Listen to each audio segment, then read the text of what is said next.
My name's Austin Tokarek. This is not my thesis presentation. This is actually the work that I've been doing in the last couple of years as what we call an energy manager for a regional government in this scenario in British Columbia in Canada. I'm in the city of Duncan. When I first got the job, I was tasked with changing the culture of the organization to incorporate energy-related decision-making into day-to-day operations, which is a very challenging task, and it definitely comes down to people and change management and some of those soft skills more than the technical skills. And but in my job, I get to do everything to project management, to measuring and verification and reporting, and a little bit of policy development as well. Just before I get into it, I'd like to acknowledge first Boyd University in Renac for hosting this event, and thank you for inviting me. The Cowichan Tribes is the First Nations peoples that traditionally occupied the territory where the Cowichan Valley Regional District is currently operating. The CVRD is, I will refer to them throughout the rest of this presentation.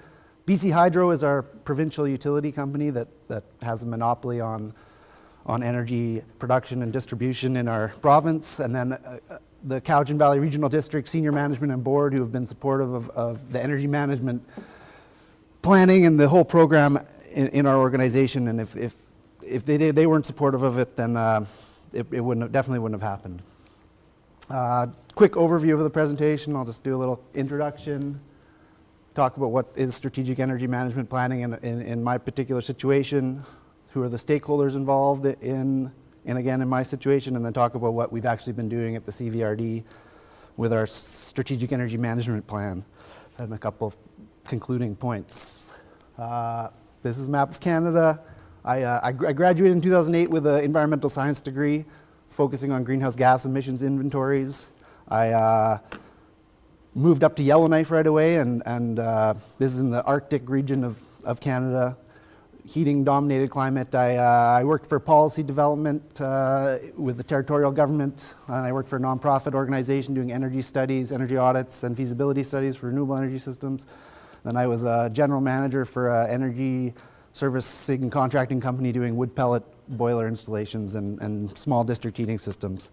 And then in 2015, I was able to move back down to Victoria, where this is close to the region that I'm now working in, and this is where I'm going to be talking about. This is this picture of my team of energy managers up in Yellowknife. We were at a polar bear swim in the Arctic. We were testing out our thermal imaging cameras. I think you can see in the picture that there's still ice on the lake. This is in May. And I don't know if you can make the numbers out. Our surface body temperatures before dropped down to about 12 degrees after the plunge. I like to include this slide for a couple reasons. The thermal imaging cameras are a great tool for getting people excited about energy management. This has nothing to do really with energy management, but except people love looking at these pictures. And then second, you got to have fun to get the job done in this industry. You got to make it exciting. So what is strategic energy management planning in our context? This was a kind of a framework developed by the hydro company who's sponsored the whole program. But you got to make a commitment. We did that. Our board and senior management were committed to primarily greenhouse gas emissions reductions. We assessed the performance and set their goals. We did all the energy audits at all of our sites and created an action plan. We developed a project list, prioritized the project list based on energy savings and payback. And since then, we've been implementing the plan, and I get to continue to evaluate our progress, monitor and report on that. Recognizing achievements is important because this is, again, it's about the people and making them happy, especially the politicians, and then reassessing the whole scenario and going on again. The drivers, in my particular case, were reducing energy costs, reducing greenhouse gas emissions, and then also reducing risk associated with escalating energy costs and climate change. Some of the stakeholders in this scenario is the BC Hydro is our Crown Corporation utility company. They generate 95% of the electricity in our province using hydro, so clean and green essentially. This is just one of their dams. Our average electricity rate is 10.3 cents Canadian per kilowatt hour, which I think is about 7 euro cents. BC Hydro developed the energy management program in 2002. They wanted to, again, that was their focus, was to change the culture within organizations throughout the province. They work with municipal, regional governments, health authorities, educational institutions, and also private businesses. They determined that it was cheaper to invest in energy efficiency than it was to build additional capacity. So they've developed a standardized energy management plan program that can be applied to any different sort of organization. They provide incentives. They were giving 50% incentives for salaries of hiring energy managers, and then they also do about 35% incentive for any energy saving project that's going to save more than 50,000 kilowatt hours and have a payback of less than 5 years. And then they also have a network of energy managers that come together a couple times a year, and we share lessons learned and best practices. And I think there's a few hundred energy managers that have gone through the program now since its inception. The regional governments, so I work for a regional government. We're responsible for political and administrative services related to economic development, water supply, sewage disposal, solid waste management, recreation, fire protection, and parks. It's a pretty complicated organization. There's our board of directors. There's 9 electoral areas and 4 municipalities involved. It's a pretty rural area. We have over 100 different functions, 100 different budgets that we have to do every year. So it's a lot of collaboration to kind of get our projects moving forward. But these are the folks that made the decision to commit to energy management. So I applaud their efforts here. We do have about $150 million operating budget every year, and about $1 million is our energy budget. So less than 1% of the total budget is on energy. This is just an aerial view of our region, the Cowichan Valley, it's called. The city of Duncan is down here in the right corner. There's a population of about 5,000 people. That's where my office is. In the whole region, there's 80,000 people, and it's a pretty large area, 3,473 kilometers squared. So then the other stakeholder I mentioned earlier is the Cowichan tribes, which is this territory is the traditional territory of these peoples, and you can see their influence throughout the landscape here. And this is some of their traditional totem poles. They're not really, they're in a lot of the land use planning activities in the region, but not directly with energy, but I like to include them. So as far as the CVRD goes, some of our assets include 3 recycling centers, including we're partnered with a nonprofit biodiesel co-op. They're making biodiesel from recycling waste cooking oil. We're piloting that in some of our machinery and equipment. It's working okay, not fantastic, but I mean, I think there's room for improvement there. We also have 6 fire halls, 5 community halls, 53 parks, 19 water treatment systems, 16 sewer systems, 3 recreation centers with ice rinks, including the largest hockey stick in the world. It's about 65 meters long, and we even light it up at night with LED lights. So, some of the projects that I've got to work on have included the improvements at the ice arenas. This has included everything from ice plants, HVAC systems, building envelopes, LED lighting upgrades, and again, getting the operation and maintenance staff involved in the projects is crucial. We've done the lighting upgrades at almost all of our facilities now. This is another tool that was really impressive that one of our consultants used a drone to take some aerial photography of one of our recycling centers at night to kind of show show how the light is currently distributed. We unfortunately weren't able to do an after picture because they changed the regulations about flying drones in the area. Fuel switching and heat pumps, primarily we were heating with heating oil at a lot of the smaller community halls and fire halls. It's all been switched over to heat pumps now, which has been a very successful. We have charging stations at all of our recreation centers and some of our community centers. This is mostly for the community, but we do have one Nissan Leaf in our fleet, which is a good starting point. But we got lots to go there. And then this was our first renewable energy project, which was a 23 kilowatt demonstration PV project at Bings Creek Recycling Center. I mean, it seems so small compared, but this generated a lot of excitement in the region. It got a lot of press, and this rooftop solar PV is definitely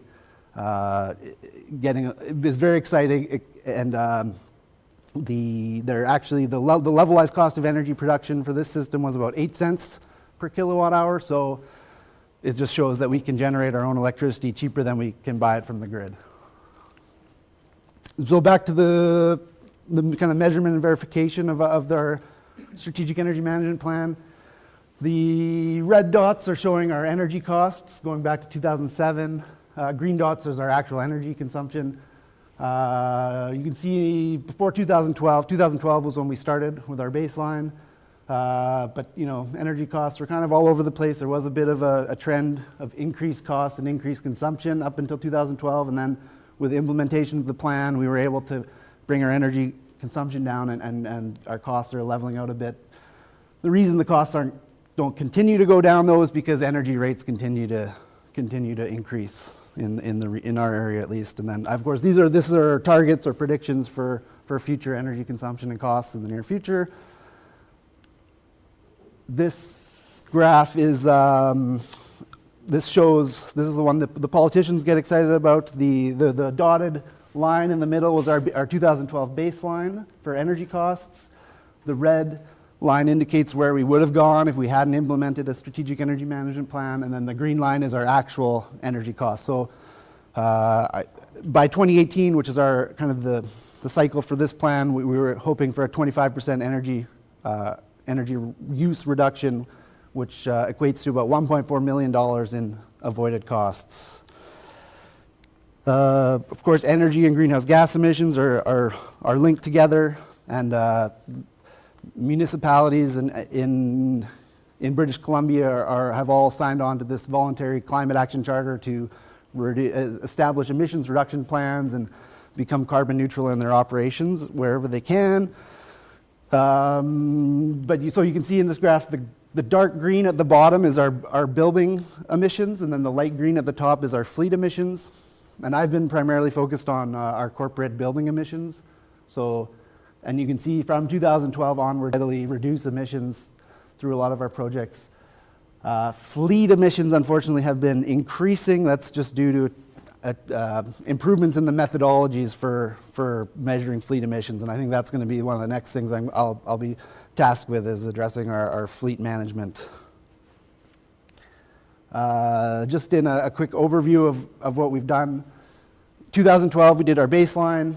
We had a 53,000 gigajoules energy consumption, about $1.17 million were for energy costs, and 1,115 tons of greenhouse gas emissions.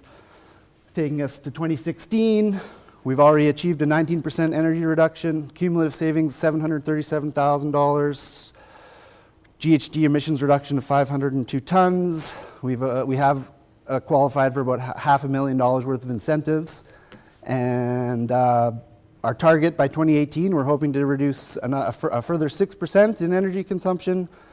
Cumulative savings, again, $1.4 million, and reducing our greenhouse gas emissions by 38% to 433 tons, and we'll have qualified for about $600,000 worth of incentives. Just kind of some conclusions here. The strategic approach to energy management can deliver significant results. So the utility company has the data to back this up, but they say companies or businesses or organizations with an energy manager who are taking this strategic approach achieve about 2.5 times more energy savings than an organization that doesn't have one. But you definitely need buy-in from senior management to make anything happen, of course, because they're approving all of your budgets. And then the financial incentives definitely elevated the energy priorities, which is unfortunate, but if we didn't have the incentives, this project wouldn't have happened, and I probably wouldn't even be here right now. And really, it all comes down to people making the change in their day-to-day activities and just thinking about energy when it comes to everything they're doing every day. And that's the end of my presentation. I just leave you with this little comic that I think it kind of inspires us to keep doing our job, implementing renewables and energy conservation. So thank you. If you have any questions.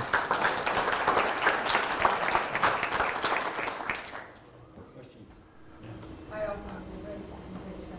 I'm just wondering, with all this money that you say, does it go back to the department that's in it, or is it distributed in new savings? I wish it did, and that was I think it's just what I was told, because of the way our organization is structured with all these 100 different budgets and everything, it's really complicated to break that out. But there are other municipalities that are establishing a climate reserve fund.